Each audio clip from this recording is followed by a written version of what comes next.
Hello दोस्तों, स्वागत है आप सभी का एपाट्या के करंट अफेयर्स के सेशंस में। आज का हमारा टॉपिक हम यूनाइटेड नेशन सिक्योरिटी काउंसिल के बारे में बात करेंगे, जिसे यूनाइटेड नेशंस ऑर्गेनाइजेशन का one of the most powerful organ भी कहा जाता है। आज हम जानने की कोशिश करेंगे कि कितना powerful United Nation security council है, इसके मेंबर्स कौन है और हर मेंबर के पास जो सबसे बड़ा पावर है जिसे वीटो पावर कहते हैं वो क्या है और वो कितना पावरफुल है। इन सभी चीज़ों के बारे में आज का हमारा वीडियो। तो सबसे पहली चीज़ हमें जाननी है कि ये काउंसिल होता क्या है। देखिए, it is one of the 6 principal organs of United Nations. हमने देखा कि 1945 में जब लीग ऑफ नेशंस को सक्सेसर मिला यूनाइटेड नेशंस के तौर पर, तो यूनाइटेड नेशंस को जो है 6 प्रिंसिपल ऑर्गन्स में बांटा गया। उसमें से सबसे पावरफुल ऑर्गन अगर कुछ था तो वो था यूनाइटेड नेशन सिक्योरिटी काउंसिल। हमने देखा कि लेजिस्लेटिव बॉडी की तरह एक्ट करता है यूनाइटेड नेशन जनरल असेंबली। हमने देखा कि यूनाइटेड नेशन सेक्रेटेरिएट होता है जो एक एग्जीक्यूटिव आर्म की तरह एक्ट करता है। हमने देखा यूनाइटेड नेशन ट्रस्टीशिप काउंसिल के बारे में। हमने बात की United nation economic and social council के बारे में भी। तो आज हम बात करेंगे यूनाइटेड नेशन सिक्योरिटी काउंसिल के बारे में। It is charged with ensuring international peace and security. अगर United Nation general assembly delegate करता है, डिस्कशन चलाता है इंटरनेशनल सिक्योरिटी और इंटरनेशनल पीस को लेकर, तो उस इंटरनेशनल पीस और इंटरनेशनल सिक्योरिटी को जो इंश्योर करते हैं, जो देखते हैं कि it is actually done in real terms, it is United Nation security council recommending the general assembly. तो यूनाइटेड नेशंस के जितने भी इंटरनेशनल पीस और सिक्योरिटी रिलेटेड पोर्टफोलियोज है या पॉलिसीज़ है वो जनरल असेंबली तक पहुंचाने वाला है United Nation security council.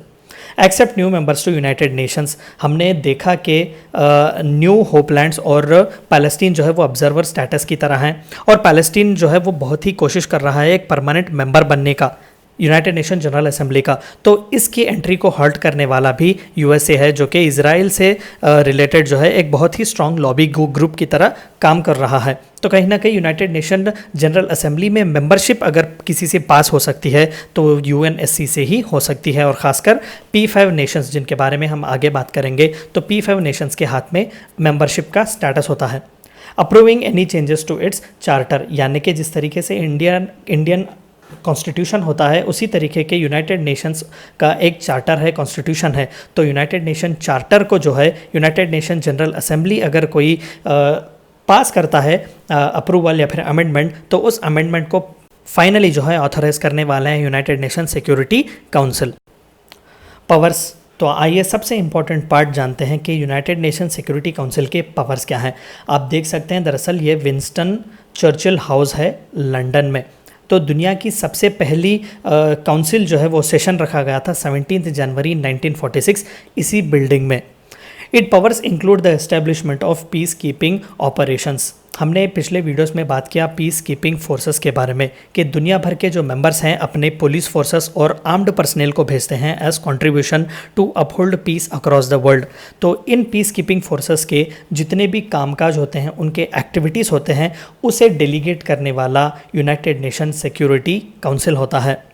International sanctions, यानी कि जितने भी सैंक्शंस जो लगवाए जाते हैं, यानी कि आपने न्यूज़ में भी कई बार सुना होगा कि यूनाइटेड नेशन ने नॉर्थ कोरिया पर सैंक्शंस लगवाए हैं क्योंकि उन्होंने बैलिस्टिक मिसाइल्स टेस्ट किए हुए हैं।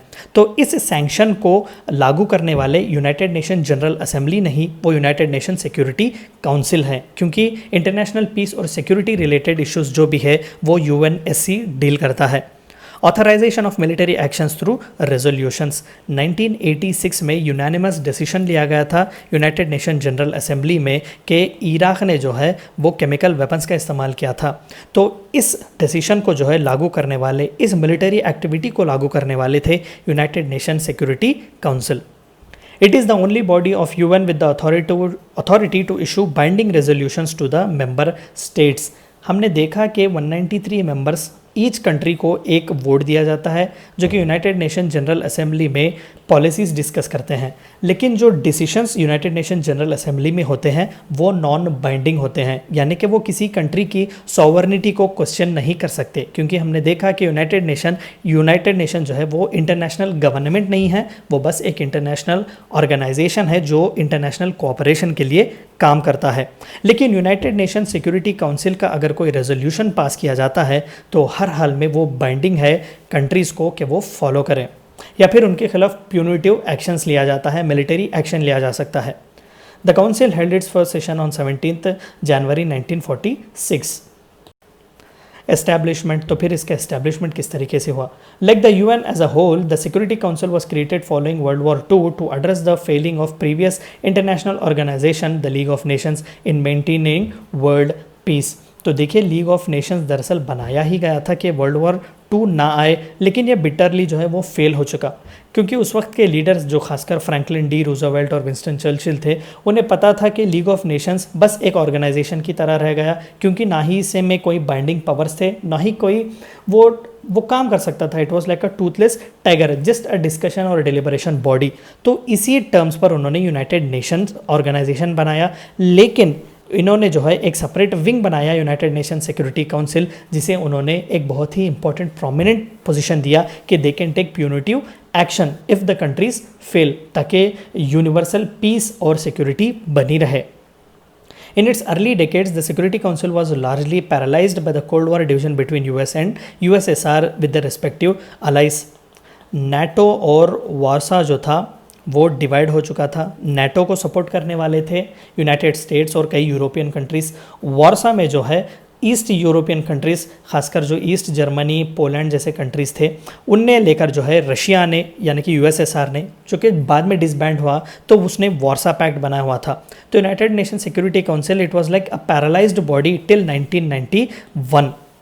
With the collapse of Soviet Union in 1991, UN peacekeeping efforts increased dramatically in scale, and Security Council authorized major military and peacekeeping missions in Kuwait, Namibia, Cambodia, Bosnia, etc. तो post USSR के disintegration के एक बहुत ही prominent role मिला United Nation security council को, क्योंकि उस council में जो 5 परमानेंट मेंबर्स हैं उसमें यूएसए और रशिया जो है वो इंपॉर्टेंट पर्सन हैं, यानी कि परमानेंट मेंबर्स हैं। तो इन्हीं के कोऑपरेशन से जो है ये सभी पीस कीपिंग फोर्सेस भेजे गए थे। मेंबरशिप, तो आइए इसके मेंबरशिप के बारे में जानते हैं। हमने देखा कि यूनाइटेड नेशन जनरल असेंबली में 193 कंट्रीज़ हैं जिन्हें एक वोट दिया जाता है, जो कि मेजॉरिटी बेसिस पर लिया जाता है। लेकिन यूनाइटेड नेशन सिक्योरिटी काउंसिल का मामला थोड़ा अलग है। देयर आर 5 परमानेंट मेंबर्स जिन्हें P5 कंट्रीज़ भी कहा जाता है। China, USA, UK, France and Russia. दरअसल उन P5 कंट्रीज़ में यूएसएसआर था, लेकिन यूएसएसआर के डिसबैंडन के बाद रशिया को वो पोजीशन दी गई as a successor to USSR. तो there are 10 non permanent members elected on a regional basis to serve a term of 2 years. The body's presidency rotates monthly among its members, यानी कि 2 साल में एक बार United Nation general Assembly elections रखता है, जिसमें नॉन परमानेंट मेंबर्स जो कि 10 सीट्स होते हैं यूनाइटेड नेशन सिक्योरिटी काउंसिल के, उन्हें इलेक्ट करते हैं। तो हर महीना जो है इन 10 कंट्रीज़ में अलग अलग कंट्री अपना चेयरमैनशिप होल्ड करता है। The P5 Nations have veto over the rest. तो ये बहुत ही इंपॉर्टेंट पॉइंट है कि P5 कंट्रीज़ के पास जो है वो वीटो पावर है।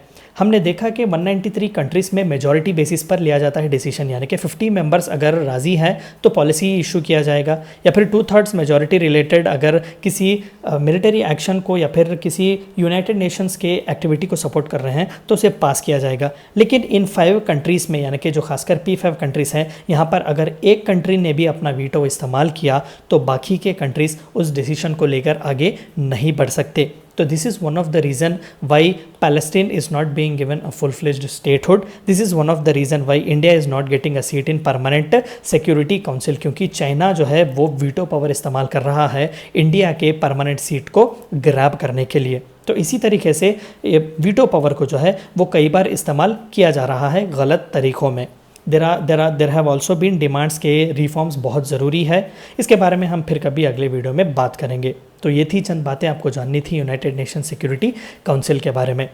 Thank you for watching E Patya.